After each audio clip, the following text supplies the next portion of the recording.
মসজিদের মধ্যে তওবা করা যায়, সিজদা করা যায়, কোরআন তেলাওয়াত হয়, পাঁচজাগানা নামাজ হয়, জামাতের নামাজ হয়, এই মসজিদে জুম্মা হয়, খুতবা হয়, ইমাম পড়াই, হাজার হাজার লোক সিজদা দিবে, ওই সিজদাতে আপনার 1000 টাকা লেগে থাকবে। কিয়ামত পর্যন্ত মসজিদ আপনার কবরের জন্য দোয়া করবে, তোমার বাপের জন্য, মায়ের জন্য, মা বোন এই মসজিদের জন্য। পারবেন না কেউ? দেখি 1000 করে 5টা মা বোন, 1000 করে টাকা। আপনাদের মধ্যে ভাই কেউ একটা আছেন, 5000 টাকার একটা দাতা, দেরি করিয়েন না, মা বোনরাও দিবে, আপনারাও দিবেন। মা বোন একটা লোক বলেন, এই কালেকশন ওয়ালা তাড়াতাড়ি এই না রে, যারা দিবি বাবু একটু কালেকশনটা দিয়ে দিবে, মা বোন একটু দিয়ে পাঠাও তো, বাচ্চাদের হাতে পাঠাও, তবে গামছা ঘুরবে, গামছাতে দিবেন 10, 20, 150 করে। ভাই মসজিদের ছাদ ঢালাই হবে, ভাই আপনি মসজিদের ছাদের সাথে অবশ্যই একটা শরিকদার হয়ে যান।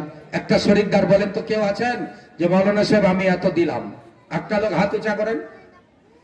এতগুলো লোক বসে আছেন ভাই, কালেকশন আমি